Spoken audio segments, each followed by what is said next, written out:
আজকে আমাদের বাড়িতে রান্না হয়েছে পুঁই শাক। আর পুঁই শাক কোন বাঙালি বাড়িতে রান্না হয় না বলুন তো? প্রত্যেকটা বাঙালি পরিবারে পুঁই শাক প্রত্যেকে ভালোবাসে। আর সেই পুঁই শাক যদি হয় চিংড়ি মাছ দিয়ে, তবে তো কথাই নেই। হ্যাঁ, আমিষ নিরামিষ দুরকম পুঁই শাকই ভালো হয়, কিন্তু আমার চিংড়ি মাছ দিয়ে পুঁই শাকটা বেশি ভালো লাগে।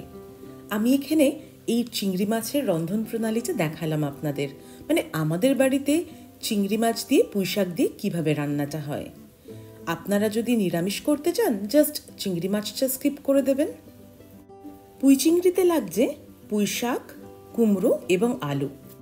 প্রথমে যেটা করতে হবে, পুঁই শাকগুলোকে ভালো করে ছোট ছোট করে কেটে ধুয়ে নিতে হবে, আর সাথে সবজিগুলো একটু দেখে নেবেন। পুঁই পাতাতে কিন্তু পোকা লাগে, পোকাওয়ালা পাতাগুলো একটু ফেলে দিতে হবে ভালো করে দেখে। এবার আসি চিংড়ি মাছের পালায়। এই চিংড়ি মাছগুলোকে কেটে বেছে সুন্দর করে ধুয়ে একটা প্লেটে নিয়ে নিন। এটা নুন হলুদ দিয়ে ভেজে রাখতে পারেন বা ডাইরেক্ট রান্নায় ইউজ করতে পারেন। দেখুন, আমার মা ঝেড়ে বেছে সুন্দর করে পুঁই শাকগুলোকে ছোট ছোট করে কেটে নিচ্ছে। পাতাগুলোকে এইভাবে ছোট ছোট করে কুচি কুচি করে কাটতে হবে। আর যে ডাঁটাগুলো থাকে পুঁই শাকে, সেগুলোর গায়ে আঁশ থাকে, তো সেগুলো টুকরো করার সময় সেই আঁশগুলোকে ছাড়িয়ে নিতে হয় এইভাবে। পুঁই শাকের ডাঁটাগুলো যাতে তাড়াতাড়ি সেদ্ধ হয় তার জন্য মাঝখান থেকে স্প্লিট করে নেবেন, মানে বিভক্ত করে নেবেন। এবার আলু আর কুমড়োর খোসা ছাড়িয়ে ভালো করে কেটে নিতে হবে ডুমো ডুমো করে। কুমড়োর খোসা ছাড়িয়ে কুমড়োর ভিতর দিকের অংশে যে বীজ বা আরও যে অংশগুলো থাকে সেগুলো ভালো করে পরিষ্কার করে কেটে নিতে হবে। দেখুন, ঠিক এইভাবে।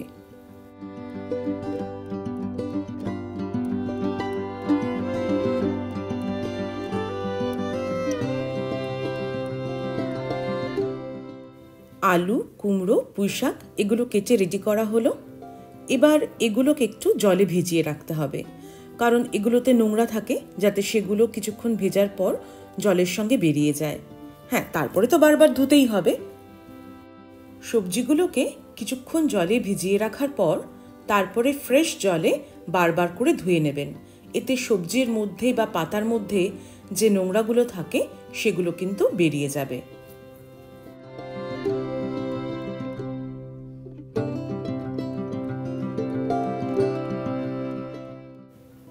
এবার কড়াইতে পরিমাণ মতো সর্ষের তেল দিয়ে সেটাকে একটু গরম হতে দিন। তেলটা গরম হলেই দিন জিরে ফোড়ন।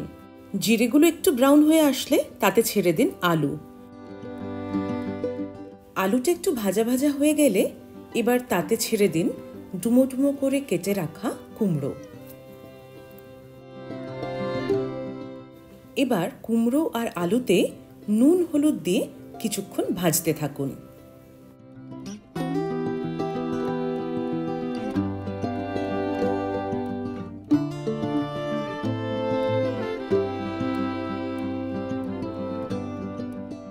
আলু কুমড়ো একটু মজে গেলে বা ভাজা হয়ে আসলে তাতে অ্যাড করুন চিংড়ি মাছ। চিংড়ি মাছটা দিয়ে এবার একটু ভালো করে নেড়ে চেড়ে চিংড়ি মাছটাকে রান্না করতে থাকুন, যাতে চিংড়ি মাছটা কিছুটা ফ্রাই হয়ে যায়, সেদ্ধ হয়ে যায়। এরপরে অ্যাড করুন পুঁই শাক। মাথায় রাখবেন, পুঁই শাক থেকে কিন্তু জল ছাড়ে, আর পুঁই শাক কিন্তু রান্নার পর একদম অল্প একটু হয়ে যায়, তাই এক্ষুনি নুন বা হলুদ কিছু অ্যাড করতে যাবেন না। কিছুটা কুক হয়ে গেলে পুঁই শাকগুলো যখন কমে আসবে তারপরে দরকার পড়লে নুন আর হলুদ অ্যাড করবেন, কারণ আলু আর কুমড়ো ভাজার সময় আমরা কিন্তু পরিমাণ মতো নুন হলুদ দিয়েছিলাম। এবার গ্যাসের আঁচ বা বার্নার মিডিয়াম বা হাই টু মিডিয়ামে রেখে কিছু দিয়ে ঢাকা দিয়ে পুঁই শাকটাকে রান্না হতে দিন কিছুক্ষণের জন্য। পুঁই শাকটা কিছুটা কুক হয়ে গেলে এবার মশলাগুলো অ্যাড করতে থাকুন, যেমন জিরে গুঁড়ো, লঙ্কা গুঁড়ো,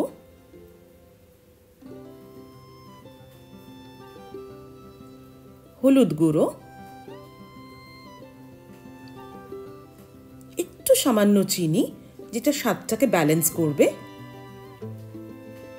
এবার ভালো করে নাড়তে থাকুন। ভালো করে নেড়েচেড়ে মশলাগুলোকে সবজির সঙ্গে পুরো মিশিয়ে দিন।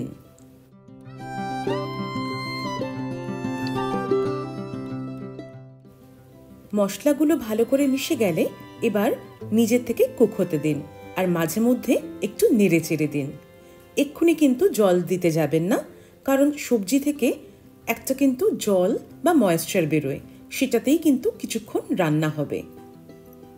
বারবার বলি, প্রত্যেকটা রান্নায় বলি, রান্না কিন্তু ধৈর্যের ব্যাপার, তাই সময় নিয়ে সুন্দর করে রান্নাটা করুন। দেখুন বেশ মজে এসেছে। হ্যাঁ, এবার একটু গরম জল দিন, ঠান্ডা জল একদমই দেবেন না। দিতে হলে কিন্তু গরম জলই দিতে হয় রান্নায় সব সময়।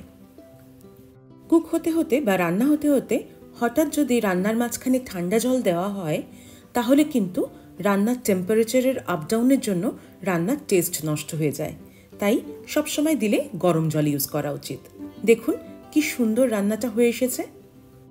জল দিয়ে ঢেকে রান্না করবেন এবং বারবার একটু নেড়ে চেড়ে দেবেন। দেখুন আমাদের জলটা কিন্তু শুকিয়ে এসেছে এবং সুন্দর রান্না হয়ে গেছে। এবার কিন্তু ডিশ আউটের পালা। পুঁই শাকের কনসিস্টেন্সিটা আপনি আপনার চয়েস মতো রাখতে পারেন।